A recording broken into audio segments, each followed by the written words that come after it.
thrilling adventures of the Shadow are on the air, brought to you each week by the Blue Coal Dealers of America. These dramatizations are designed to demonstrate forcibly to old and young alike that crime does not pay. Good afternoon, ladies and gentlemen. This is Gene Paul King, pinch hitting for his sick pal, Ken Roberts, and telling you that the Shadow starts his adventure in just a moment. But first, are you starting off the right way these cold winter mornings? Does your furnace send up quick heat the moment you open the drafts? It will if you burn blue coal. What's more, with blue coal, you'll have a truly comfortable, well-heated home all day long. So next time you order fuel, be sure to ask for blue coal. You can get blue coal and free information on low-cost home heating from your neighborhood blue coal dealer. Give him a call first thing in the morning.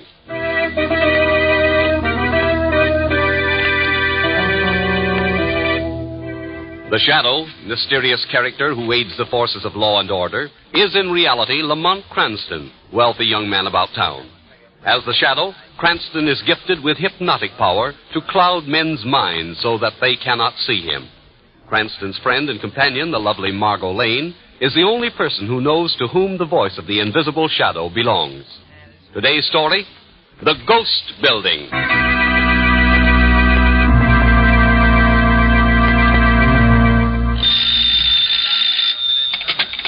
Jerome Neat speaking. Yes? Yes, we just completed purchase of the ground this morning. That's right. And in your story you can say that the building we intend to erect will be the largest and finest in the world. We're calling it the Coast Building. That's right. Not at all. Goodbye. Oh, Miss Carlson, Wait, who are you? What are you doing in here? No, Mr. Meade, don't get excited. Who are you? You're the head of the construction company of this proposed new Coast Building, are you not? That's right. Now, look, if you're a reporter, I've already given the story. I'm not a reporter. I've come here to warn you not to erect that building. Now, listen, if this is a prank, it's in pretty poor taste. This is not a prank.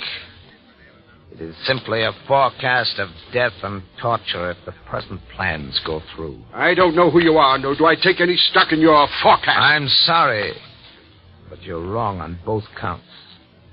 My forecast must come true. And you do know me. Oh. From where? From the past. It's slight wonder that you don't recognize me after all this time. But one day, Jerome Need, you will remember me all too well. You'll pay me back in full all that you owe me.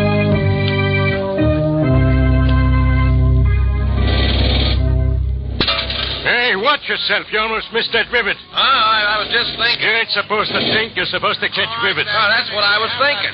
Years from now, when my kid says to me, Pop, what did you have to do with putting up that largest building in the world? And you'll say what? I'll say, a guy threw a rivet, and I caught the rivet. Then a guy threw a rivet, and I caught the rivet. Then a guy threw a rivet. Catch that when it's coming now. Oh, I didn't see. Hey, look out. Don't lean over like that. Mike, look out.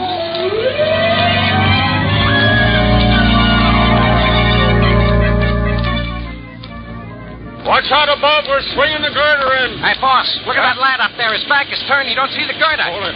Stop that crane, quick. Look out up there. Watch it, boys. Look out. It hit him. It hit him, boss. He's falling.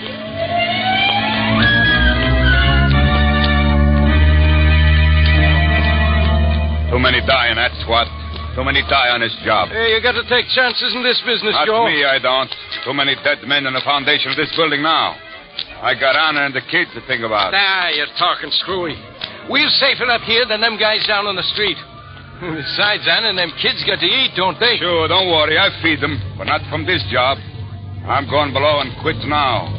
This Coast Building is jinxed. Okay. Good luck, Joe. Yes. So long, kids. So long, Joe.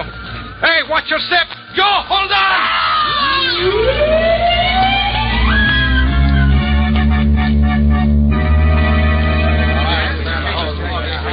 Lamont, I thought you weren't coming. I'm sorry I'm late, Margot. You know, there's nothing duller than a dedication ceremony. I was beginning to think I'd have to sit through it all alone. Why, that's a fine thing to say, Margot.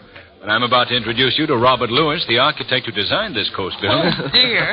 Do you think you'd like to meet Miss Lane after that remark, Bob? Oh, of course I would. I even agree with his statement. How do you do, Miss Lane? Hello, Mr. Lewis. Say, this is a distinguished gathering.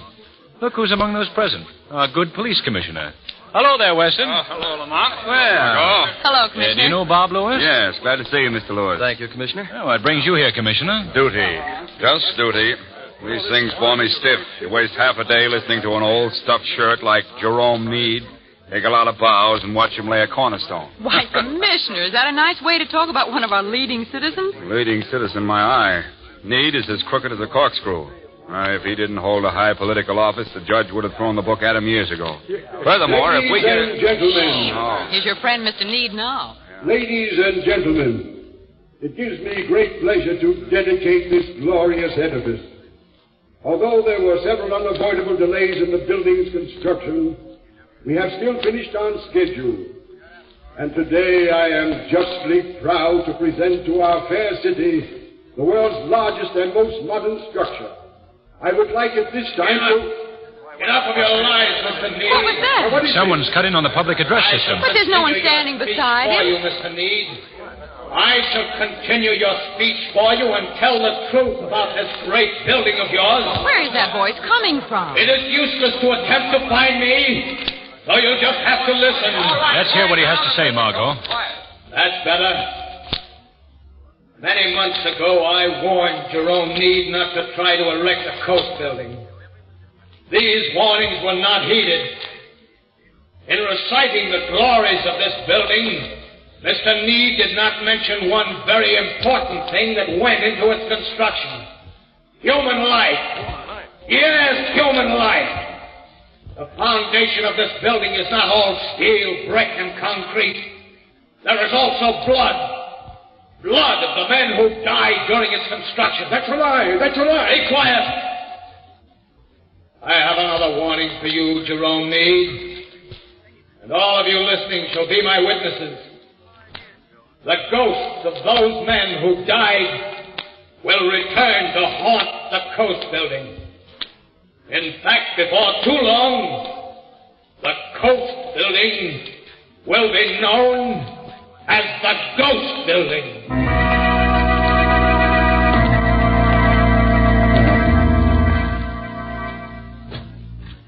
Oh, good afternoon. Good afternoon. I'm Mr. Cranston. Is Mr. Lewis in, please? Oh, yes. Come right in. He's expecting you. Thank you. Oh, Bob, Mr. Cranston is here. Righto. I'm Bob's uncle, John. Oh, how do you do, sir? This is Miss Lane. How do you do, Hello, Miss Lane? Lamont. Well, Bob. Lane. Hello. Won't you come on into the study? Yes, thank you. I'll have some tea prepared, Bob. Thank you, Uncle John. Right in here, Lamont, Miss Lane. Thanks. Has anyone learned how that voice cut in on Mr. Need's speech yesterday, Bob? Yes, whoever it was hooked up another mic on the line inside the building. Oh, I see. But you haven't learned his identity. No. Won't you sit down, please? Yes, Thank thanks. Frankly, I'm worried, Lamont. I'm worried because the coast building has meant everything to me. I don't know if I've ever told you of my earlier life, Lamont. No, you haven't, Bob. Well, I was brought up in an orphanage. Yes. Now, the only reason I tell you this is so that you might understand how important this job has been to me. You see, ever since I left the home, my one ambition was to find success as an architect. Which you certainly have. Well, I thought so until yesterday, but now I'm not so sure. Well, what do you mean, Bob? Well, if the coast building turns out as that voice predicted, if it is jinxed, then all my hopes are ruined. But surely you're not going to let an idle threat spoil this great triumph. I don't think it was an idle threat. Well, why do you say that? Well, let me show you this personal message that I discovered in this afternoon's paper. I chanced on it in the classified section. Here you are, Lamont. Read this. Where is it? Right there, right at the bottom of the page. Oh, yes. To Henry Johnson, president of H.P. Johnson Corporation. This is not a warning. It is a forecast. The first of many to come. The ghosts of those who died that the coast building might be erected will return today to claim their own. Johnson has a suite of offices in that building. But surely a threat as public as that couldn't be carried out. Has anyone notified Johnson? I tried to reach him on the phone, but he was busy, so I left word for him to call me back. Well, perhaps we should go over there and... Oh, this may be he now. Hello? Oh, yes, Mr. Need. What? When? I see. I'll be right over. What's the trouble, Bob? Henry Johnson has just been found in his private office in the Coast Building, stabbed to death.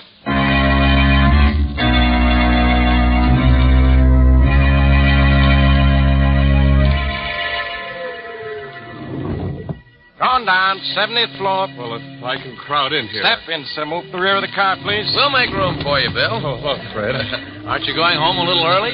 Well, to tell you the truth, Fred, I read that personal in the paper today, the one that forecasts death to everyone using the express elevator at exactly 5 o'clock, so I figured I'd beat the rush. Superstitious? No, just careful. Well, it's a good thing that you're not superstitious because your watch is wrong. It's exactly 5 o'clock now. 5 o'clock. Listen, everybody. This car's out of control.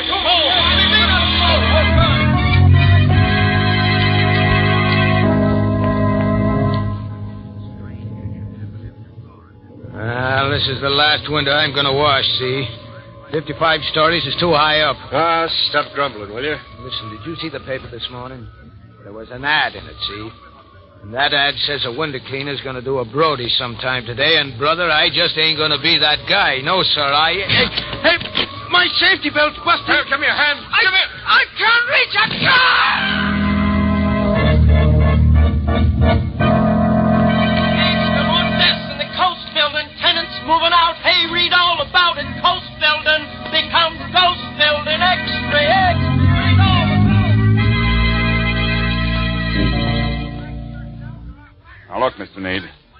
I didn't ask you down to headquarters to get your opinion on what's legal and what isn't legal. That goes for you, too, Mr. Lewis. Commissioner, I'm not arguing with you at all. What? As both Miss Lane and Mr. Cranston here know, I'm just as anxious to solve this mystery as you are. That's true, Commissioner. All right, Cranston, just let me handle this. But I can't say that I think much of your handling so far, Weston. Oh, no, Mr. Need? Well, suppose you toy with this little statement for a few minutes.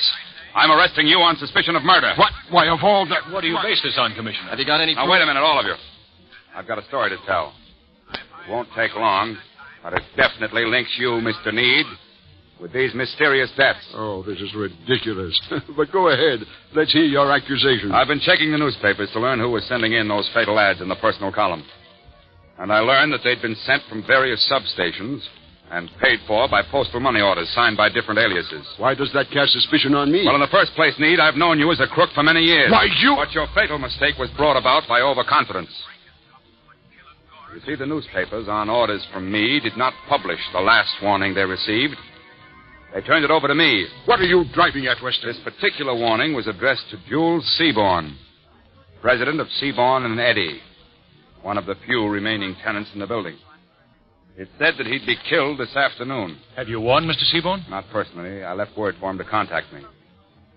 However, the warning wasn't necessary, because I have the would-be murderer here in my office. Weston, I demand to know why you say that. Because, as I said before, overconfidence led to your fatal mistake. This last message to the papers was paid for by a money order signed by a person named Dean. D-E-E-N. Dean? Now do you understand? Obviously, Dean is Need, spelled backwards. Dean, eh? I'm beginning to understand. Ah. Tell me, Weston, was there any first initial accompanying the name of Dean? As if you didn't know. Yes, my friend, the first initial was J. J for Jerome. I thought so. John Dean. What? He was the one who warned me not to put up the Coast Building. He said you'll pay me back for what you owe me. Who are you talking about, Need? I can't say just yet. Can't say? You're under arrest for murder, and you can't say... Hello, Commissioner Weston speaking. Oh, hello, Commissioner. This is Jules Seaborn. You called me? Yes, Seaborn, I did. I thought you ought to know that I intercepted a newspaper ad today that forecast your being the next victim in the Coast Building. Oh, I see. Well, I wouldn't worry about that if I were you. No one is going to kill me in the middle of the afternoon in the world's largest office building. Besides, my secretary's right outside the door, and she... Who's that? What do you want here? Seaborn, what in blazes is that? Put down that gun. I said put down... Seaborn! Seaborn! I told you I was innocent, Commissioner. Well, Commissioner, who's your murderer now?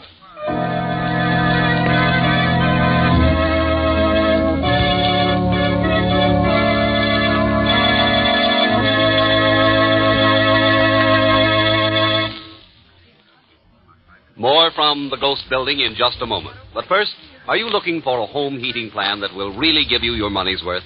Of course you are. And that's why I recommend Blue Coal. For Blue Coal is America's finest hard coal, and no doubt about it. You see, Blue Coal comes from the very heart of Pennsylvania's richest anthracite region, mined deep down in the earth, where only the best hard coal is found.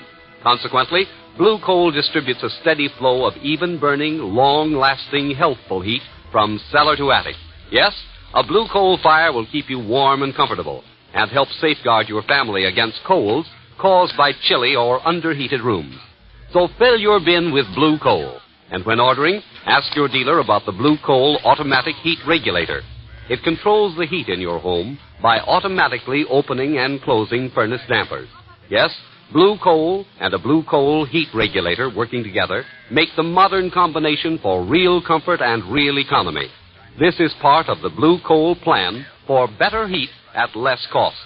Give your neighborhood dealer a call tomorrow. His name is listed in the Where to Buy It section of your classified telephone directory under the words Blue Coal. And now, we return to the Ghost Building.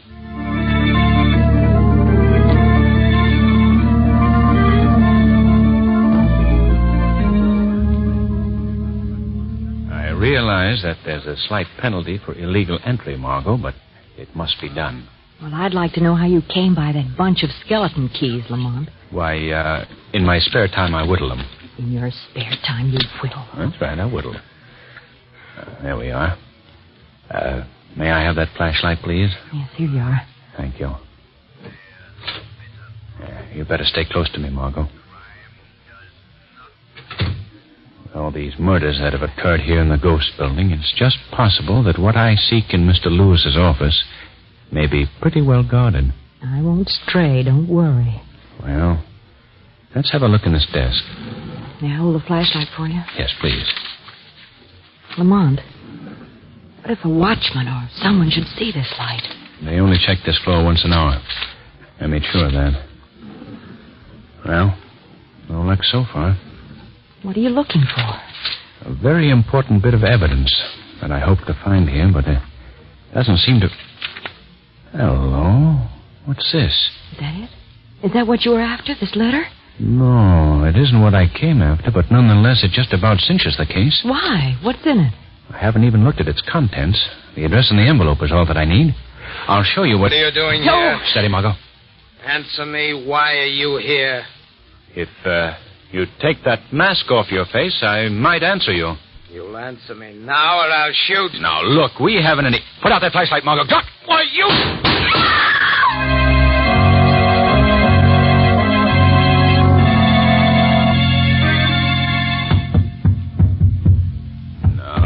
No, it's no use, Margot. He's gotten away, and we can't break through this panel. Lamont, where could he have gone? He's somewhere behind this wall. Hey, do you see that trail of blood leading across the floor? I must have wounded him. Lamont, what can we do? I know what you can do, Margot. What? Contact Commissioner Weston at once. Tell him to send a squad of men to the Ghost Building because I'm certain that another murder will soon occur. Well, where are you going? I'm going to pay a call on Robert Lewis's home as the Shadow.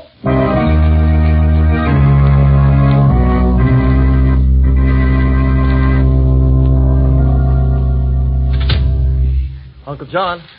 Uncle John, is that you? Thought he came in. And now let me see. There's windows on the ground floor. Space for a store. That's it. What was that? Sorry to interrupt your work, Mr. Lewis. Who is it? Who's speaking to me? I am known as the Shadow. Where are you? I don't see anyone. I'm standing right beside you, Mr. Lewis. But you needn't bother to look for me. By my hypnotic power, I've made myself quite invisible to your eyes. Why are you here? What do you want of me? I would like to know where your uncle is. Why, he's out. Then perhaps you can tell me what I wish to know about him. What is it? Is he really your uncle, Mr. Lewis? Of course.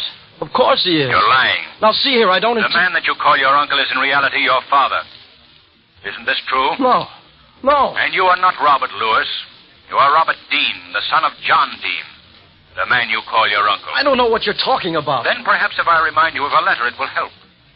A letter addressed to you at the orphanage, postmarked 1908.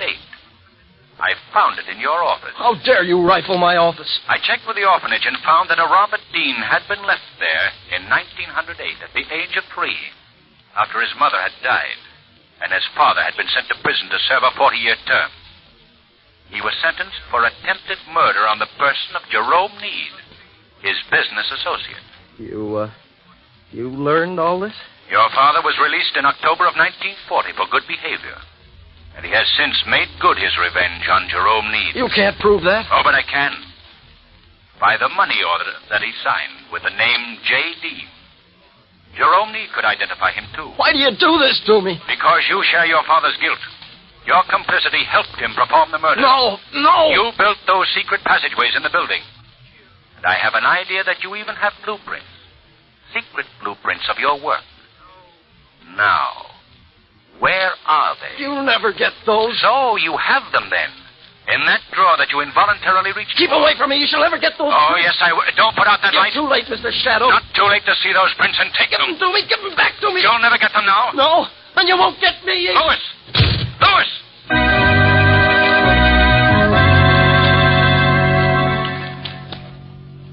I hated letting Lewis get away, but at least I have the blueprints, Margot. Here, take a look at them. What are those circled numbers, Lamont? Well, number 1 was Johnson's office. Number 2, the elevator shaft. Number 3, the window ledge from which the cleaner fell. Number 4, Seaborn's office. But what is number 5? That's circled, too. Wait, I'll look below. Wait, that's the conference room of the Board of Trustees. That must be the planned scene of the next murder. Oh, Lamont, do you really think so? Of course, Margot. If another vicious killing is to be averted, we must get to the ghost building at once.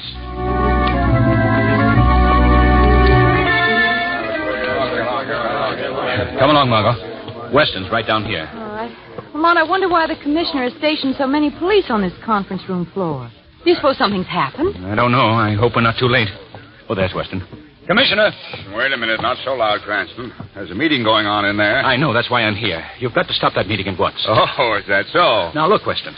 I happen to know that the next murder, all murders in this building, will take place in that room. Oh, you mean that 10 board members all together, somebody's going to sneak in there and stab the ball? I'm telling you the truth, Commissioner. And I'm telling you the truth. Reed and his directors are holding a meeting in there. And at their request, they're not going to be disturbed. Now, that's my orders. And, Commissioner, you know how I love to break your orders. Hey, get away from that door. Oh, no. Mr. Cranston, I'm running this show. Weston, put a handkerchief to your face at once. This room is full of a poisonous gas. Holy Moses. We must open the windows quickly. Are those men? Are they alive? There's a chance that they might be. How was it done? I was... The door... Don't talk, you fool. What? There we are. We've taken as much of this as we can stand. Come on. Yeah, I was right there, all of You all right, Weston? Yes, I... Get some men in there. Bring those directors out. Yeah, well, Senate Hill, come on, you boys. Lamont, what happened? Our room is full of a poisonous gas. It must have been released through the ventilating system. Are they dead? I don't know. I hope not. I haven't time to wait to find out. Well, where are you going? The Shadow is going to follow the secret passageway in the blueprint that will lead him to the murderers.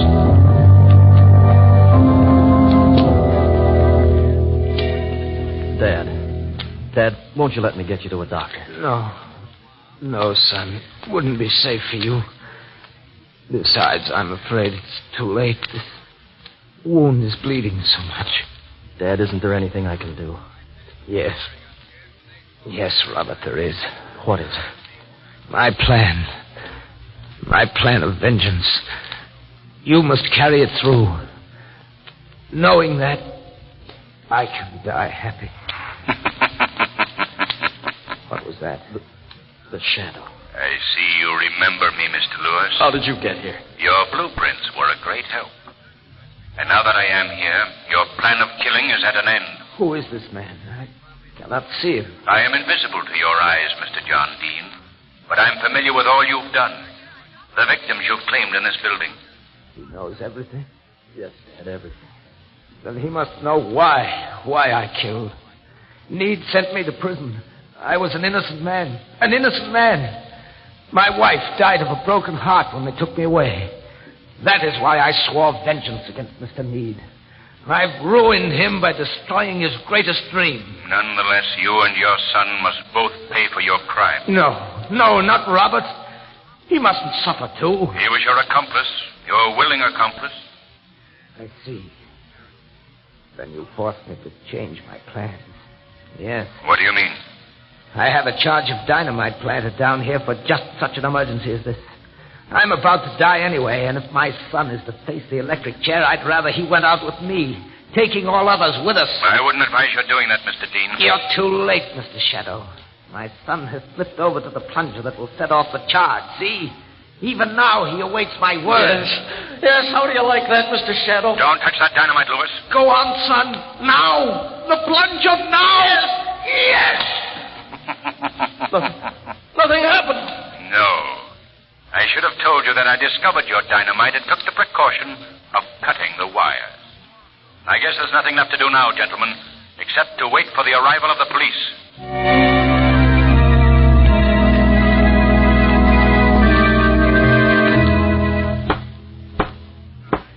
And so, before pronouncing sentence on you, John Dean, and your son Robert Dean, I would like to point out to you and to all other members of society that no matter how great a grievance you have against an individual or individuals, you have neither a legal nor a moral right to seek a personal vengeance to atone that grievance. Your case is an object lesson of a familiar phrase that cannot be repeated too often. Crime does not pay.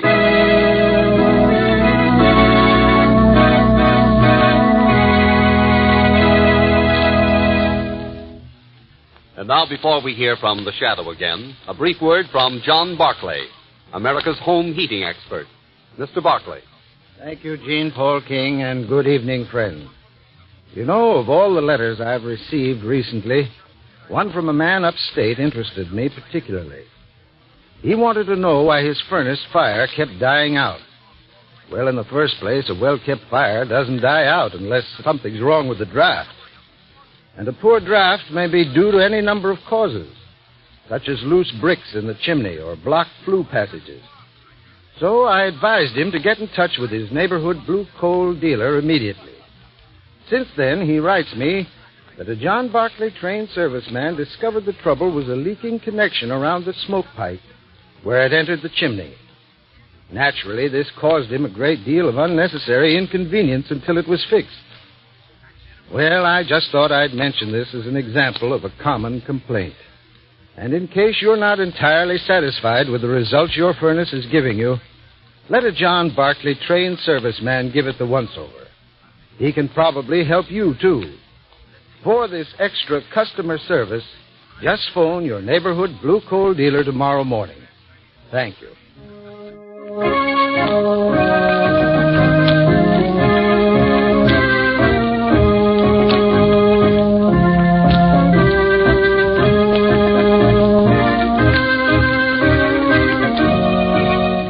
Today's program is based on a story copyrighted by The Shadow magazine. The characters, names, places, and plot are fictitious. Any similarity to persons living or dead is purely coincidental.